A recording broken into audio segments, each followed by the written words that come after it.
And we've got Rebeka Islam as well, another representative of APIA Vote Michigan, another true partner for our office who I've been working with at APIA Vote Michigan for over a decade to ensure that all citizens, including citizens with limited English proficiency and other needs, have equal access to the vote to ensure their votes are counted and their voices are heard.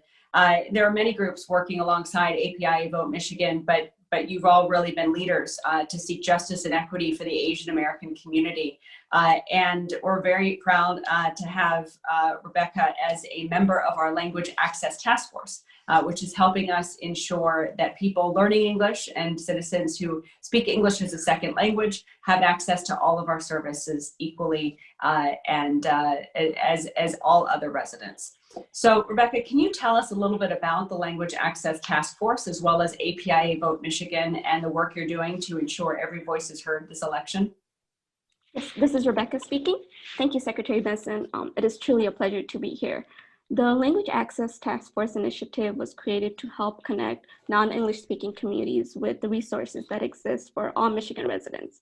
The efforts of the task force initiatives include translating and distributing educational materials in 6 Asian languages across the state of Michigan. Right now, michigan.gov/language access is the new home to absentee ballot application, voter registration applications, toolkits that all have been translated. You'll also find videos and infographics that also have been translated. And we're also working on translating ballots as well. It is an effort led by the Michigan Department of State with 40 plus other organizations supporting it. And API Vote Michigan is one of the leading partners of the task force initiative. And additionally, API Vote Michigan is running a robust voter information and education initiative that includes overcoming language barriers by providing access to the ballot for the API community. We are currently hosting candidate forums, voter registration drives, phone banking, and text banking in several languages. And through the Language Task Force initiative, we're hosting voter information presentations across the state of Michigan that are fully in the targeted languages for the communities so that we can make sure that the information is directly being delivered to the communities. And through this collaboration, we're hoping and we will be able to reach more voters with trusted messengers about the important information when it comes to voting, like we've never done before. And we're also working with various locations that offer food distribution, during which we pass out literature that is also in language about safe voting.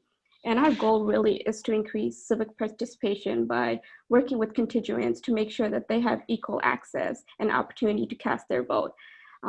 I myself am not too comfortable when it comes on camera, but because I know how important this is, I am working on a series of videos where I walk people through how they can register to vote online, request absentee ballot, and return them safely from their homes.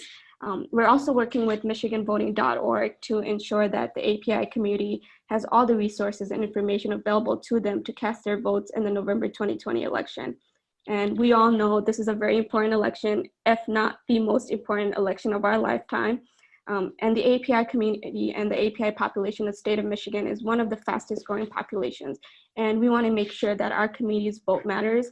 And no one should have to make a decision to vote without understanding what's on the ballot because it's not in a language that they're not familiar with. So with these initiatives, we're hoping that we will be able to fill in those gaps. Historically, language has been an issue for the API community. It has been a barrier, and we want to make sure that language is not a barrier for the community, for our community to cast their votes in the upcoming election. Thank you. Thank you, Rebeka, and thank you for your tireless work on behalf of all voters, and particularly your community and the API Vote community. We're grateful for it, and our voters will be assured that no matter where they are, who they are as citizens of the state, they have full access to every right of every citizen,